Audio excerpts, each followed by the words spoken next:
हिंदू धर्म में सोमवती अमावस्या का बहुत अधिक महत्व है।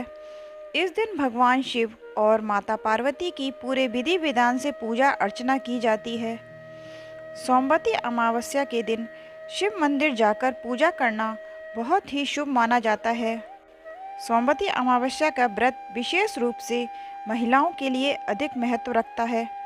इस दिन व्रत रखने और भगवान शिव की पूजा करने से अखंड सौभाग्य की प्राप्ति होती है और कुंवारी कन्याओं को मनचाहा वर पाने का आशीर्वाद प्राप्त होता है। सोमवती अमावस्या की व्रत कथा इस प्रकार है। पौराणिक कथा के अनुसार एक गांव में एक गरीब ब्राह्मण का परिवार रहता था। उस परिवार में पति पत्नी और एक उसकी पुत्री भी थी।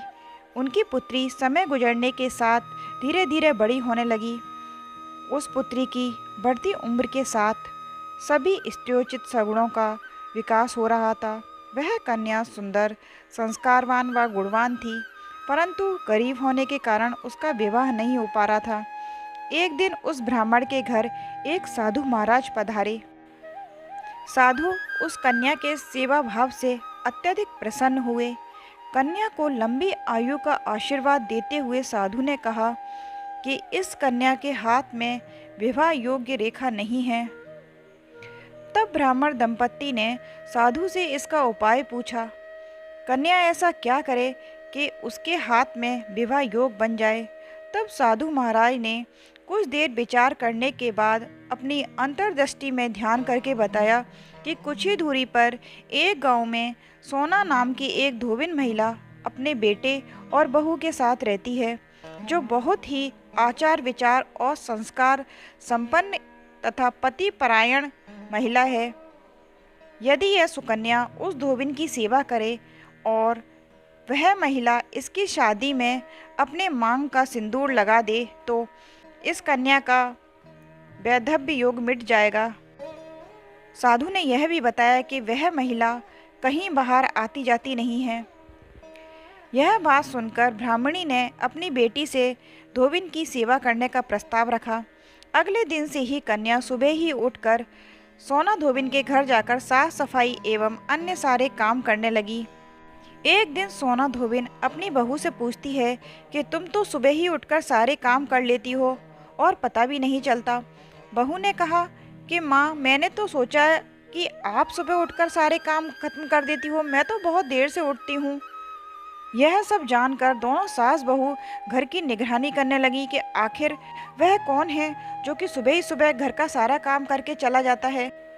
कई दिनों के बाद धोबिन ने देखा कि एक कन्या मुंह ढके अंधेरे में घर आती है और सारे घर के काम करके चली जाती है।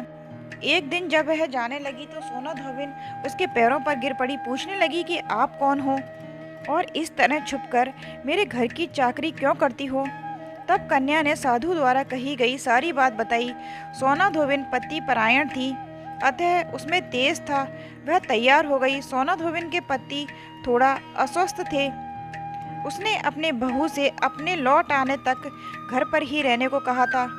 सोना धोबिन ने जैसे ही अपने मांग का सिंदूर उस कन्या की मांग में लगाया, सोना धोबिन का पति मर गया। उससे इस बात का पता चल गया कि वह घर से निराजल ही चली गई थी। यह सोचकर कि रास्ते में कहीं पीपल का पेड़ मिलेगा तो उसे भभरी देकर उसकी परिक्रमा करके ही जल ग्रहण करेगी। उस दिन सोमवती अमावस्या थी। ब्राह्मण के घर से मिले पुए पकवान की जगह उसने ईंट के टुकड़ों से 108 बार भभरी देकर 108 बार पीपल के पेड़ की परिक्रमा की और उसके बाद जल ग्रहण किया। ऐसा करते ही उसके पति के मृत शरीर में जान वापस आ गई। तभी से इस कथा के बिना सोमवती अमावस्या की पूजा अधूरी मानी जाती है। यह थी सोमवती अमावस्या की कहानी। जिस तरीके से सोमवती अमावस्या की पूजा करने से और कथा सुनने से धोबिन को अपना पति दोबारा प्राप्त हुआ और कुंवारी कन्या को भी अखंड सौभाग्य की प्राप्ति हुई, इसी प्रकार सोमवती अमावस्या की पूजा पाठ करने वाली सभी महिलाओं को अपना आशीर्वाद देना। यह मेरी सोमवती अमावस्या की कहानी संपन्न होती है। जय श्री राम।